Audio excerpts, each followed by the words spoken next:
Well, good afternoon, everyone, and welcome to Healthy Habits Eat Well webinar series taking place. This is our last one, so thank you so much for attending. We were holding these sessions for the last 8 weeks. So we're excited to have all of you with us today and so pleased with the turnout. We're expecting over 300 attendees. I'm Julie Chabdi, Health and Wellbeing Program Manager at the USC WorkWell Center, and it's my pleasure to spend the next 50 minutes with all of you. A few housekeeping items. We would like to invite you all to stand if you're able to and stretch anytime during today's presentation. So feel free to get up, move around, shake it out. Your audio is muted to minimize any background noise until we open it up for Q&A.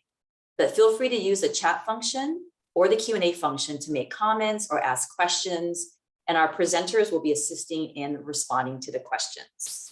We'll also have a few minutes at the end for questions. This webinar is being recorded and will be archived for sharing on the Healthy Habits Eat Well webpage that you use to register for the series. So stemming from the success of our Healthy Habits webinar series last year, where we had over 500 attending, we're just concluding our celebration of National Nutrition Month, which we celebrated in March and in April. So we all know access and availability of healthy food and beverages plays an important role in our overall health and well-being. The link between diet and health has been well documented in scientific literature for many decades. And there's continuously growing evidence showing that food and beverage environments conducive to healthy dietary patterns can help individuals achieve and maintain good health and reduce the risk of chronic diseases throughout the life stages. The purpose of this series is to provide you with tools, tips, and resources for ways to improve your health and quality of life through healthy eating and nutrition.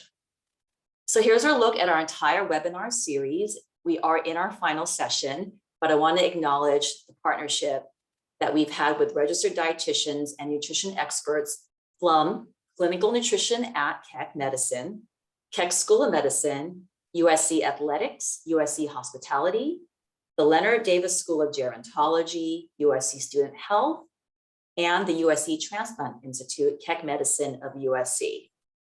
Today's session is on nutrition for health and longevity.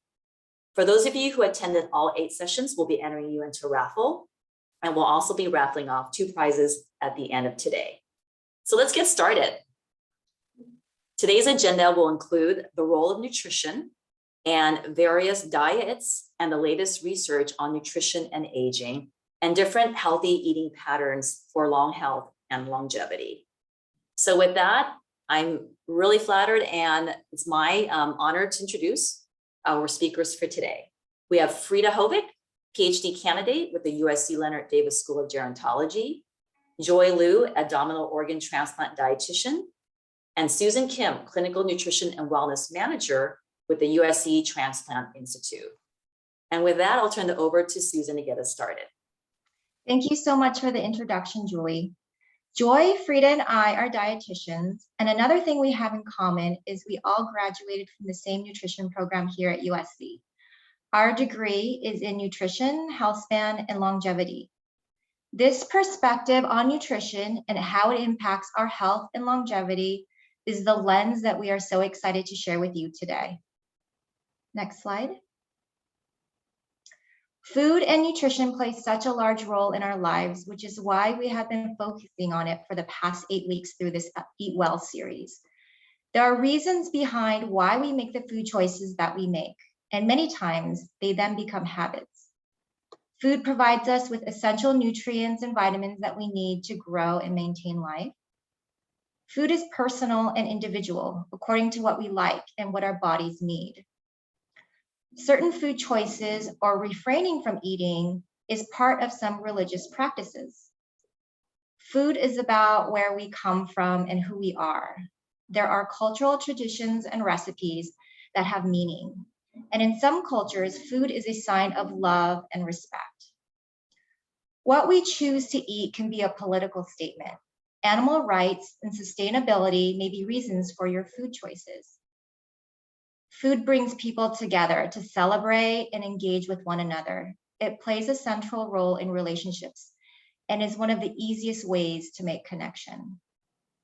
Lastly, food can make us feel certain emotions such as love, comfort, security, and accomplishment in the form of a reward.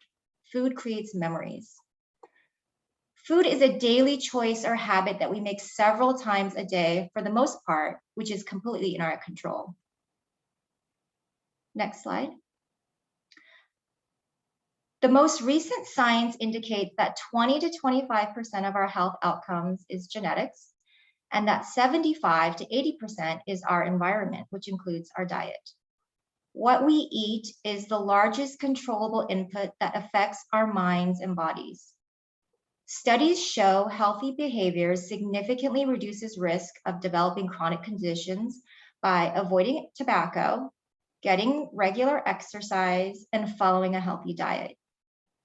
Studies have shown unhealthy lifestyle factors contribute up to 60% of premature deaths. Nutrition is a really powerful tool that can be used to make impactful and lasting changes to your health and longevity. Next slide. Nutrition impacts our health. Nutrition impacts our health. Currently, over 70% of Americans are overweight or obese. An unhealthy lifestyle can lead to chronic diseases such as cardiovascular disease, type 2 diabetes, non-alcoholic fatty liver disease, cancer, and Alzheimer's disease. Heart disease continues to be the leading cause of death in the United States. Next slide. Nutrition impacts our longevity. I wanted to share a recent study published on February 8th, which estimated how improving food choices can increase lifespan by up to 13 years, especially the younger you start, which they noted as 20 years old. But they also found that even making healthier dietary changes later in life at age 60 can still increase lifespan by up to 8 years. That is very significant. The optimized or better diet was focused on eating less red meat and processed meats, eating more fruits, vegetables, legumes, whole grains, and nuts. Next. The average lifespan for American males is 76 years old. However, healthy lifespan is up to 68 years old. This means the last 8 years are with disability. The average lifespan for American females is 81 years old, slightly higher. However, the healthy lifespan is up to 72 years. This means the last 9 years are with disability. Disability can mean difficulties with, back to the last slide.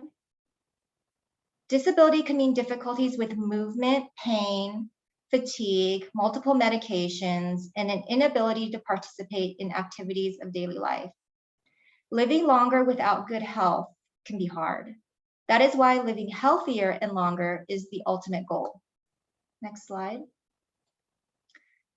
Does everyone age at the same rate? Do you know people that appear or function younger or older than their age?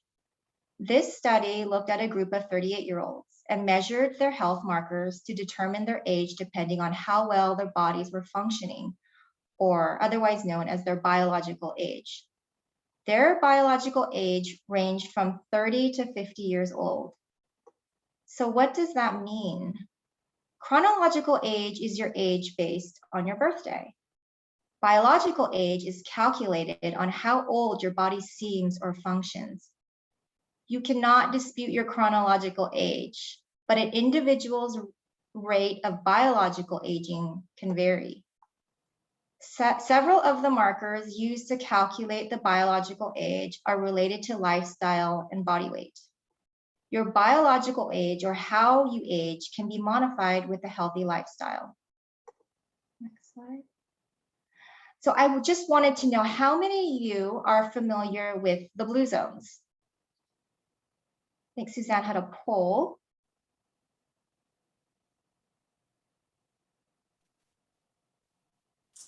All right, the answers are coming in the poll. Looks like it's slightly pretty even, but a little more on the no. Most people aren't familiar. Yep, let's share the results.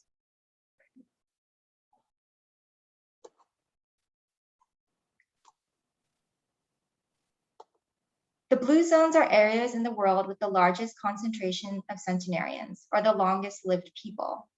There are currently 5 blue zones in Italy, Greece, Japan, Costa Rica, and California. These communities are being studied to find how they are living healthier and longer than the rest of the world. 2 out of 5 of the blue zones are in the Mediterranean, including Sardinia, Italy. Here, the next slide. Here is a summary of the Mediterranean blue zone.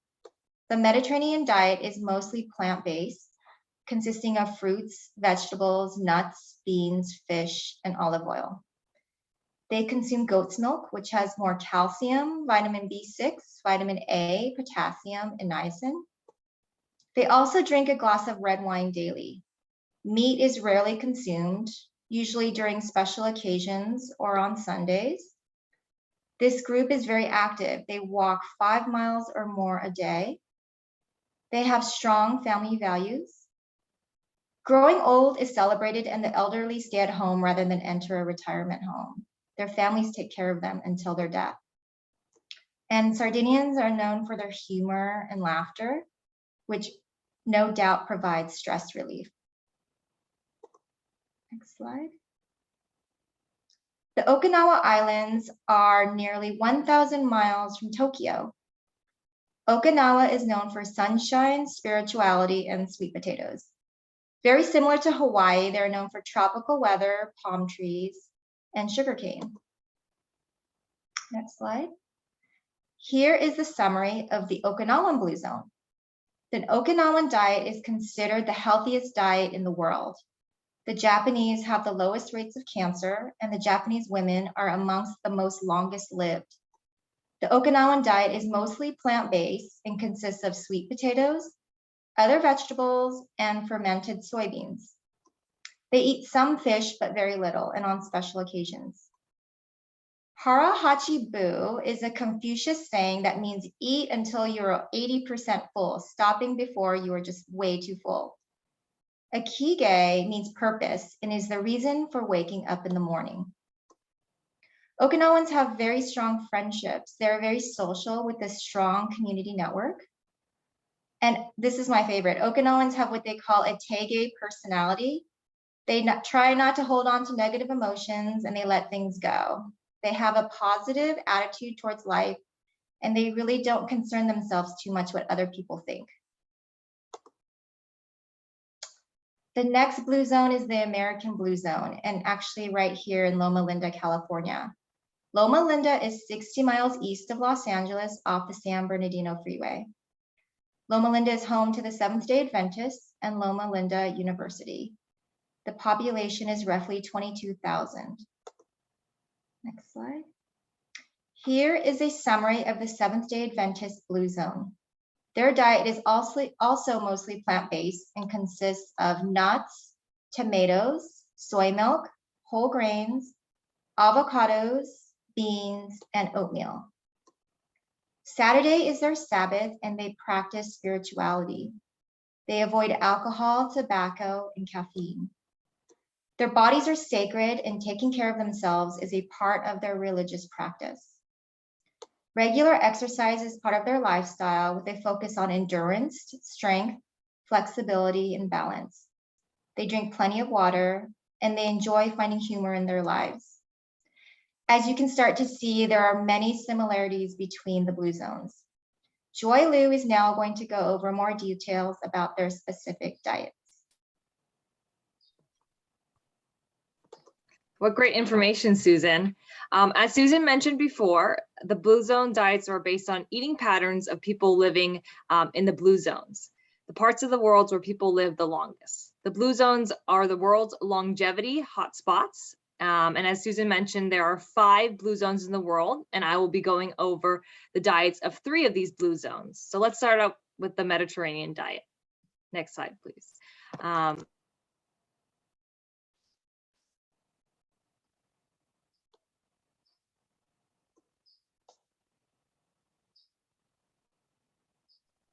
Joy, you're muted. Sorry about that. As a reminder, the Mediterranean diet emphasizes fruits, vegetables, and whole grains, and include less dairy and meat than a typical Western diet. A traditional diet from the Mediterranean diet includes a generous portion of fresh produce, whole grains, legumes, as well as some healthful fats and fishes. The image below or above, wherever your screen is, shows you how you can easily create a Mediterranean diet plate with your meals. So you can see 50% of that plate is vegetables, and you can have raw vegetables, roasted vegetables, salad, whatever way you like to cook your vegetables. Try to keep, half of your plate as vegetables. 25% of your plate, a quarter of your plate, is your lean protein. So that could be chicken, turkey, fish. If you don't like meat or fish, you could also do lean proteins such as lentils, tofu, beans. And then the last quarter of the plate is going to be whole grains. So your whole grains such as brown rice, quinoa, and whole grain pasta. And you could just add different kinds of sauces to kind of change up the flavors. But it's very simple concept. And, even when you're going to the cafeteria, if you're making a plate, you can make it very simple, including vegetables, whole grains, and lean proteins. Next slide, please. So for the Mediterranean diet, here are some tips. Switch to extra virgin olive oil. Olive oil is monounsaturated fatty acids, which may improve HDL cholesterol, your good cholesterol. You want to eat nuts and olives. Nuts are an easy, satisfying on-the-go snack, and they contain more fiber and minerals than processed snack foods. Add whole grain bread or whole grains to the meal. Begin or end each with a salad. So it's easier, when you have your fruits and vegetables, you can have them before your meal. You can finish them off. So adding that in the beginning or end of each meal. Add more and different vegetables to the menus. Try variety. It's always great to try all different kinds of fruits and vegetables, and just kind of explore. So if you're going to the cafeteria and you're looking, if there's a new vegetable you haven't tried it before, try it out, see how that tastes. Eat at least 3 servings a week of legumes. Eat less meat. Again, you can focus on different protein sources, the vegetarian protein sources such as legumes, lentils, beans, anything along those lines. And then if you're craving a dessert at your end of the meal, eat fruits. Focus on adding a fruit, trying different fruits at the end, and they're tasty and sweet, kind of like a dessert.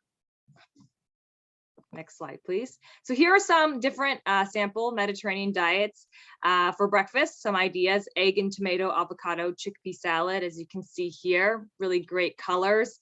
Very simple to make, but very tasty. You have a chia seed and hemp oatmeal, and then the avocado, egg, sweet potato. And here are some meal ideas. So again, make it very simple. You choose your source of protein, whether that's chicken, you could do salmon, you could do like a chickpea salad. Those are all great protein sources. Pair it with a salad or a vegetable, roasted vegetables, or even pickled vegetables, and then add a whole grain. So brown rice, you have whole grain pasta, you have whole grain pita. So just kind of adding a whole grain to the diet. So the next diet is the Okinawa diet, and it comes from Okinawa, Japan. And the majority of the diet consists of green and yellow vegetables, root vegetables, soy-based foods, and mushrooms. So Okinawans eat fish, meat, dairy, and grains, but they eat it in very small amounts. So their focus is really on the vegetables, such as, orange sweet potato, purple sweet potato, seaweed, kelp, bamboo shoots, radish, bitter melon, cabbage, carrots, pumpkins, papaya, and mushrooms. And then your soy-based foods such as tofu, miso, we have fermented soybeans, edamame, and their grains, they have millet, wheat, rice, and noodles.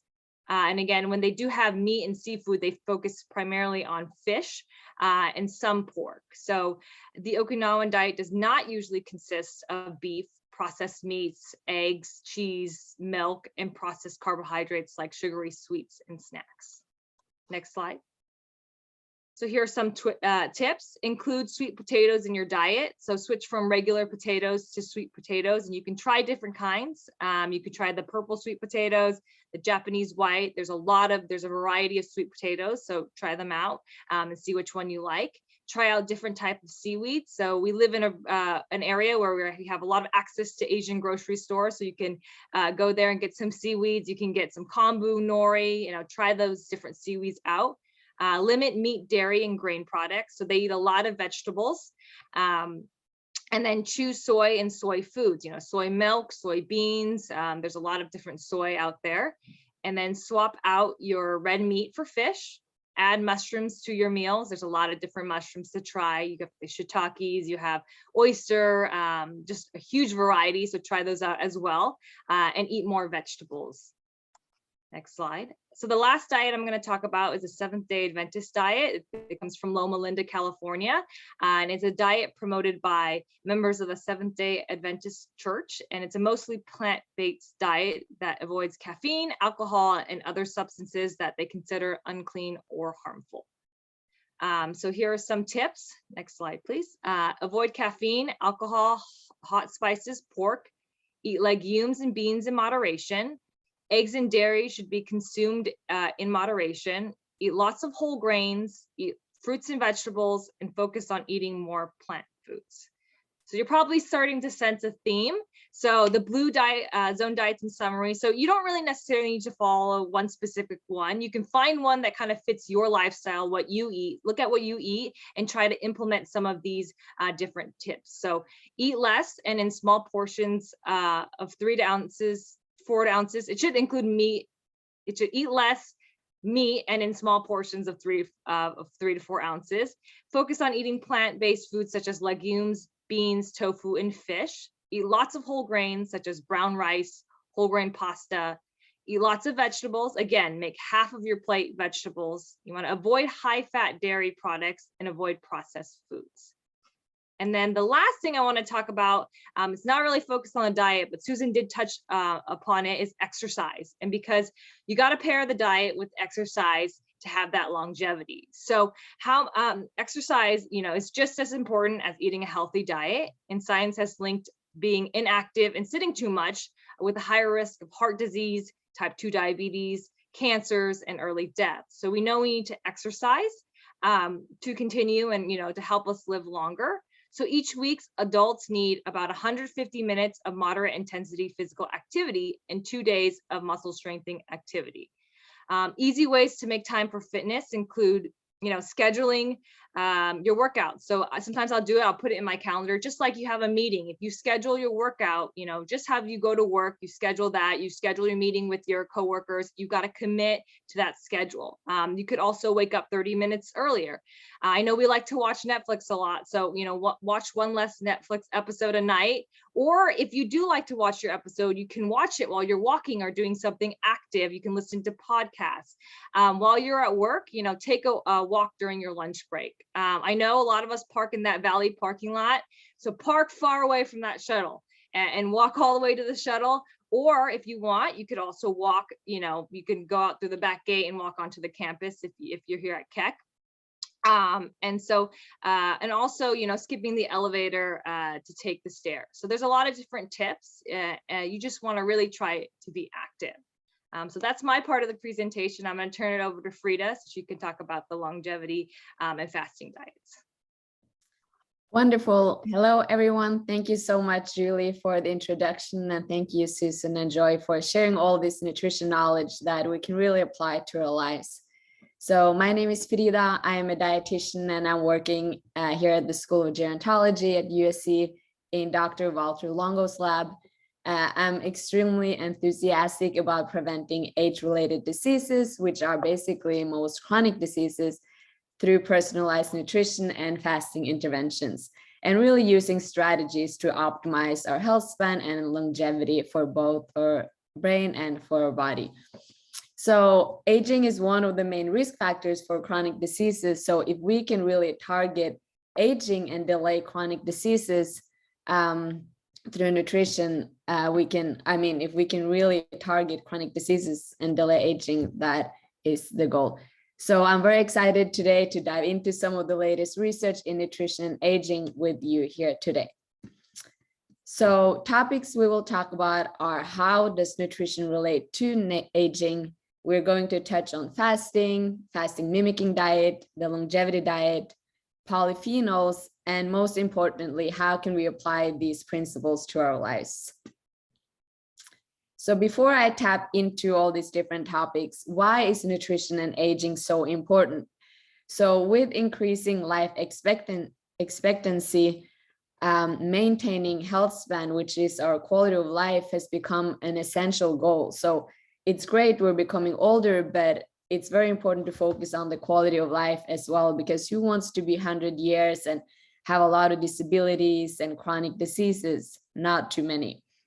So therefore, optimal aging really involves this interaction between our genes, our environment, and other lifestyle factors, which is what I really like to emphasize, because lifestyle factors are it's really within our control.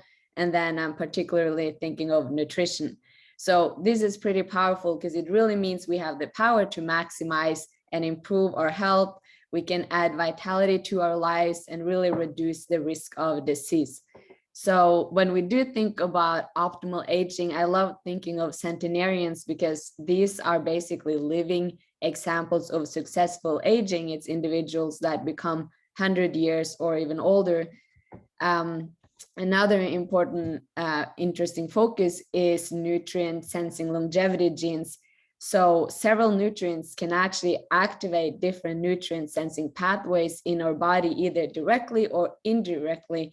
And this can actually accelerate or even delaying aging, which is pretty powerful. And as Susan mentioned earlier, our chronological age is the number of years we've been alive. So our birthdays, that's pretty set. However, our biological age is how old our body seems. And it's based on a number of factors, how our chromosomes have changed over time, and nutrition can definitely impact our biological age. So I think that's a very powerful and great thing. So next slide, please. So what is fasting? So we hear a lot about fasting, and the word fasting means nothing by mouth. There's no food or no beverages, no beverages at all. So fasting can trigger many changes in the body that slow down aging by really keeping our cells healthy. And the benefits really occur on a cellular level when the body is in a fasting state. And it's interesting when we think from an evolutionary perspective that there was times where we were eating a lot, and then there was times where we did not eat anything. So when we did not eat, that was when our body really had a break. It gave our bodies the chance to really rejuvenate and clean out any type of cellular damage that has accumulated through the times where we're eating excessively. Some of the benefits of fasting, so the cells get the chance to remove more wasted that would otherwise accumulate. We have changes that occur in our genes that promote longevity and prevent disease. There's hormonal changes. It fights and decreases inflammation in our body. And it also prevents cell damage due to unstable molecules, which we're known as free radicals. Fasting can also help us lose weight, which in turn improves our health and can prevent chronic diseases as well.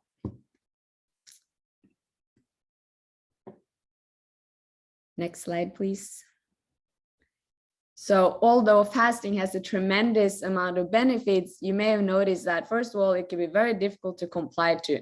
And there's also a lot of risks associated with fasting, such as dehydration, malnourishment, and other factors as well. So this is why the fasting mimicking diet was developed, which is a 5-day meal program that has gone through decades of research, including clinical trials here at USC, and has been patented for providing healthy aging.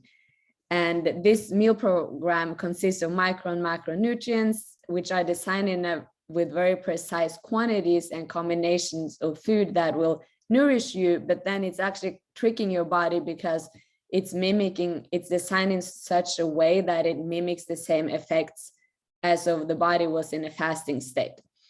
So what are some benefits of the FMD? Well, it triggers autophagy, which is the cleanup of all cellular components in our body, therefore promote rejuvenation.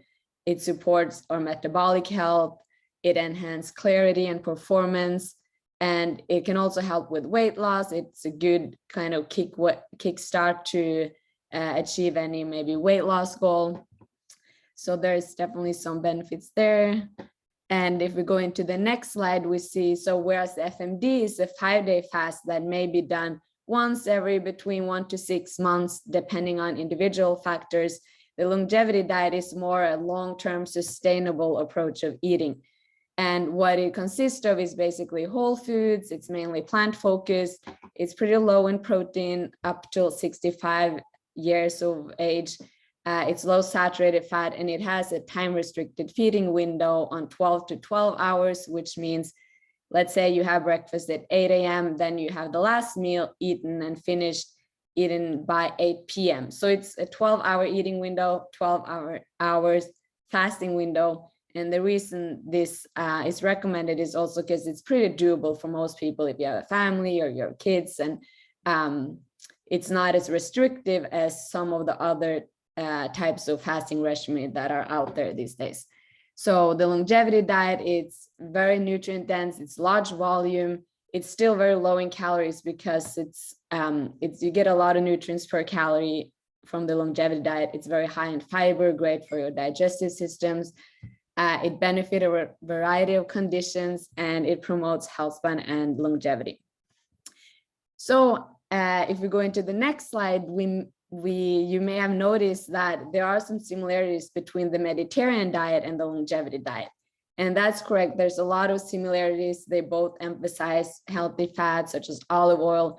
They both want to avoid processed food.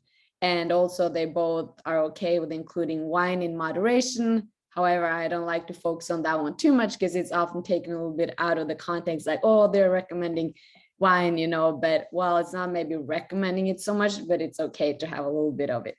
So, however, the longevity diet also provides a little more guidelines in terms of protein recommendations. It has the time restricted feeding window that I mentioned, whereas the Mediterranean diet is a little bit more flexible on that front.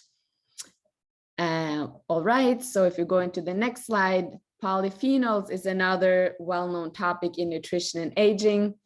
Polyphenols are a group of phytochemicals, which are basically micronutrients extracted from plants. It can also be made biological or by biological synthesis. And it's classified into flavonoids, phenolic acid, and non-flavonoids. And there's also a lot of different subgroups depending on their chemical structure. But the anti-aging effects of these polyphenols are mostly related to the antioxidant properties and their ability to scavenge free radicals. So some examples is resveratrol, which you may have heard of, that are found in grapes, red wine, and blueberries, and so on. So for our next slide, when I was preparing for this talk, I asked Dr. Karen Kreitzer, who is my mentor and the director of the MS Nutrition program here at USC, and I asked her what some of the latest topics in nutrition and aging was that she has encountered. And so she was mentioning how the gut microbiome relationship with health and brain health. There's a lot of focus these days on pre and probiotics and how that relates to both to our gut and how it impacts our brain health as well. The influence of social media on consumers and food purchasing behaviors. We see how powerful social media is these days, and also a lot of non-credential health professionals, non-credential people who are giving out a lot of nutrition advice. Stress and hormonal response. There's increase of cortisol production these days. We saw that a lot during the pandemic. People tend to seek to comfort foods and a lot of weight gain. And then another big focus is, of course, sustainability and the environment role of the food. There's many ways we can take charge to try to support our environment through our eating habits. So by eating in a way that really supports our health span and longevity, this positive impact on our health will also impact our environment in a positive way. So it's not just on an individual level when we're eating in a very healthy way, it also will be reflected in our environment as well. So for our last slide here, what are some takeaway and how can we apply all these principles into our lives? I know both Susan, Joy, and I, we went over a lot of information, But so a way to start, like the 12 to 12 fasting window, most people are able to maybe have their breakfast at 8 a.m. in the morning and the last meal, as I mentioned, at 8 p.m. at night. At least then you get 12 hours of fast during the night, focusing on whole foods and less processed foods. I always give the example of, if it doesn't have a nutrition facts label, then it's usually a good food. If it has a nutrition facts label, look at the ingredients, and if there's tons of ingredients, it's usually more processed, versus a broccoli doesn't have a nutrition facts label. Variety of quality foods. We want to make sure we get all the different vitamins and minerals our body needs. Colorful foods, again, the polyphenols provide a tremendous amount of health benefits. And then finally, don't forget to be in a positive and supportive environment.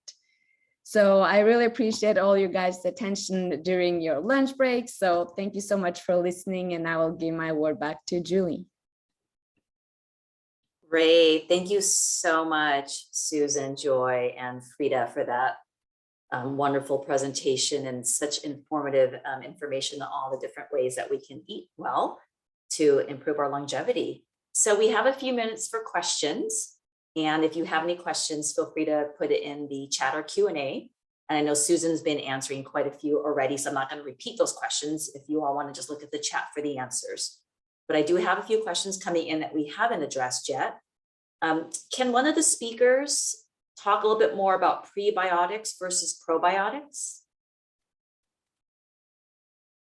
Frida, do you want to touch on that since that was part of your presentation? Yeah, I didn't touch too much on it, but so yeah, definitely. I know there's a lot of focus on the probiotics, but we also need the prebiotics to feed the probiotics, to feed the already existing bacteria in our gut. Both are definitely very important to for our gut health. You can get it from a variety of foods. Fiber-rich food usually contains a lot of these compounds. Susan, I don't know if you want to add something to it, or Joy. Sure. So the prebiotics are important because those are going to feed the probiotics that you need, the healthy bacteria in your body. And you really want to have something called like a symbiotic balance and relationship there, where you kind of like one needs the other. And then having a variety of fruits and vegetables is really going to enable your body to get enough of those prebiotics.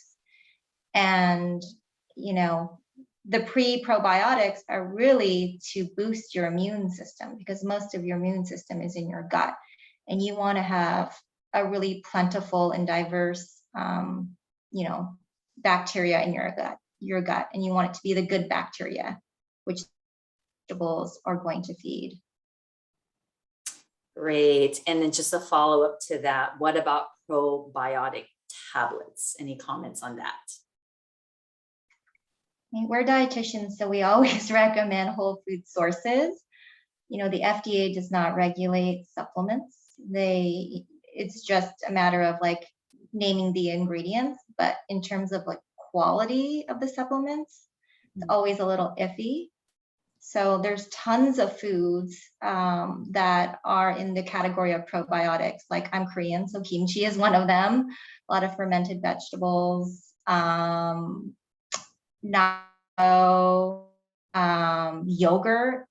Yeah, I was gonna say yogurt. Easy way, right? We eat a lot of yogurt, so it's just something simple you can add as a snack. Yeah, and I just want to add that I know these days there's so many in general supplements out there, and a lot of people get very focused on a particular supplement or pre or probiotic, and then maybe their overall diet is already maybe not very clean or not so healthy. So I think it's important to, like, the first step is really like clean out your diet, like get the basics first, and then you can introduce supplements or pre or probiotics, but start with the basic first before you get too focused on all these different supplements, because otherwise it can, yeah, it's a lot out there. And then people One last, go ahead. Go ahead. Go ahead. I was going to say, you know, when some people start to rely on their supplements versus their diet. And so sometimes they might take a supplement and think, oh, you know, my diet, I back on my diet a little bit because I'm supplement. So you always want to focus on the diet first. If you're not getting enough from your diet, then yes, maybe you do need a supplement. Yeah, Exactly. excellent point, Susan. There's And- another follow-up question on probiotics, and is there a best time of the day to take them? Actually would recommend taking it with, anytime you don't want to take anything on an empty stomach, that can be a little harsh. So I think consistency in taking, whether it's a supplement or a medication at the same time of day, is always helpful too. Great. Okay, let's shift gears on another topic. And this is about the fasting information that you provided. So a couple questions around fasting and water. So maybe you could just answer it together. Is it okay to drink water for intermittent fasting? And is there a benefit for fasting when we drink water but abstain from food? And then what's the best length of time to fast for? Yeah, so that's a good question. And I know in the beginning when I first was defining the word fasting, I said no food or no beverages, and that's like the literally term of fasting. However, most people who are fasting, they will do water only fast. So then you're incorporating the water. So when someone is going to do a fast, I'm always like curious, what is the goal? Like, is it autophagy? Is it weight loss? Like, are you trying to reset something? Like, what is the goal? So that's really the number one thing I like to start with, like, what's the goal? And then you can kind of personalize whatever fasting regimen that suits best that individual. I think it's very individual. Also, there's a lot of side effects with fasting, and what are the weight trends? Are they underweight? Or do they have any conditions of some kind? There's so many things. So fasting is more complicated than just like, oh, fasting is so cool. Like you see that in the magazines, like intermittent fasting here and there. But I think it's very important that it's medically supervised, because if you're not doing it right, it can be very dangerous as well. And we have time for one more question about kombucha. Are they good to drink daily? It's a lot of sugar. Yeah, I'm still trying to look for a kombucha. I can't say that probably. With not a lot of sugar. They all have so much sugar in it. But if you can make it homemade, that would be the best. But you have to be careful when you make it at home too. Yeah, that's true. And there is alcohol in kombucha as well. So just note that it's like 0.5 to 2%, but there is alcohol in kombucha. Great. A few more questions just popped in. If we can do some brief answers, that would be great. Can you comment on plant-based meat substitutes? Would you recommend it? Like the 100% vegan that's mostly taken by the Adventists. I would just note that, they are an option, but they sometimes do have, higher fats, higher sodium. So you just want to be cautious and I would just say, look at the label, compare it to your meat, compare it to whatever you're substituting it with to see if it's actually a healthier choice. If there's a long list of ingredients on there, I might avoid it because there are a lot of like preservatives and additives. If you're talking about like the faux meat, I'm interpreting it that way. I would be wary of that. Instead, focusing on beans, nuts, legumes. Those are great plant-based sources. Yeah. And how much do we know, or how do we know how much vitamins and minerals we might be getting through our diet, as this might help someone to determine whether supplements are needed? Any advice there? So that's a great question. So first of all, that's why we always emphasize eating a variety of different types of foods, because if you eat a lot of different things, then most likely you're going to cover most of the nutrients you need, unless there's a specific deficiency. You can always do like vitamin and mineral panel test at the doctor's office if there's a certain vitamin or mineral you're concerned about. But overall, if you eat a lot of a diet consisting of a variety of food sources, most likely you cover most vitamins and minerals. I would do a panel test too, and I collect dietary intake. Like I have my patients exactly what they're eating, and then you can do a dietary analysis and see where they're, maybe having too much or too little. And you really only need to track it for like a days during the week and maybe a weekend, because our intake is different on the weekends. So I would meet with the dietitian to go in more detail if you're concerned. And then of course, if you have any medical conditions, that's really important information as well. So Susan, I'm glad you mentioned that because there is a question about staff and faculty at USC having access to dietitians, either through health insurance or maybe through your programs and services. Do you want to say anything about that? Yes, there's tons of dietitians at Keck. I'd be happy to answer any questions about that. And, it depends on if you're just wanting to see a dietitian for preventative reasons, and insurance probably will not cover that. But if you have a condition, then, case by case, definitely. Sure, and we'll send out the speaker's contacts information to all of you. One last question, we'll just squeeze it in before we move forward, is back to the pre and probiotics. Can they be taken together? Yes, yes, they can. Wonderful. Okay, well, we're going to move on in the interest of time. Thank you so much for all the questions, and Susan and Frida and Joy for answering them. I do want to announce. So I was just gonna add, like Julie said, she will give out our contact information. So feel free to email us any questions you may have. I'm happy to answer. Yes, yes. And this concludes our Eat Well series, but we're pleased to announce that we have an upcoming Live Well, Stress Less challenge, and in the chat is the registration link. This is open to all faculty and staff in honor of Mental Health Awareness Month, to encourage USC faculty and staff to adopt health promoting practices related to mental health and well-being. And there's 4 themes involved in the challenge: stress management, confronting burnout, work-life balance, and workplace relationships. So please join us and also recruit your colleagues to join too. Once you enroll, you'll receive a challenge packet, which is a calendar and a list of activities or suggested activities to support you throughout the 31-day challenge. Completing as many activities as you can on the list or coming up with your own will earn you a spot in a drawing for health-related prizes.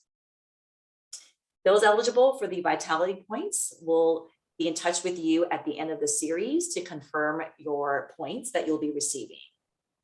And then finally, at the end of today's webinar, we'll be sending a survey out to everyone to complete. So please give us feedback about the session for today, and we'll also be sending out another survey next week to get feedback from you about the entire Eat Well series. We'll also make sure that you receive a copy of today's presentation, as well as the presenter's contact information.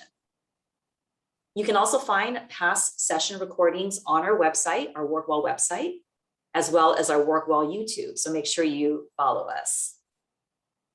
And finally, before we get to the raffle, I just want to take a minute to thank all of our partners involved, our wonderful presenters, experts who took time out of their busy day to share their knowledge and passion with all of us. A huge thank you to the health and wellbeing team who made and worked so hard to make this webinar a success. Thank you, Suzanne, Carla, and Vernika. And finally, thank you to all of you for being with us throughout the series. We hope you'll continue to eat well and fight on. And with that, it's time for our raffle. We are raffling off 2 insulated reusable grocery bags. And as a reminder, for those of you who attended all 8 sessions, we will be entering you into another raffle and contacting you sometime next week. So with that, Suzanne, if you can share your screen, we'll pick our raffle winners.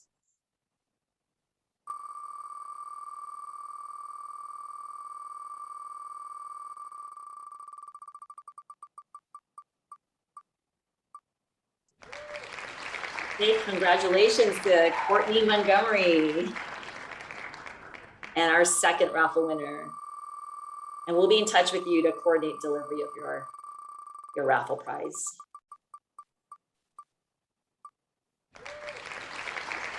Roberta A8750@yahoo.com. Congratulations.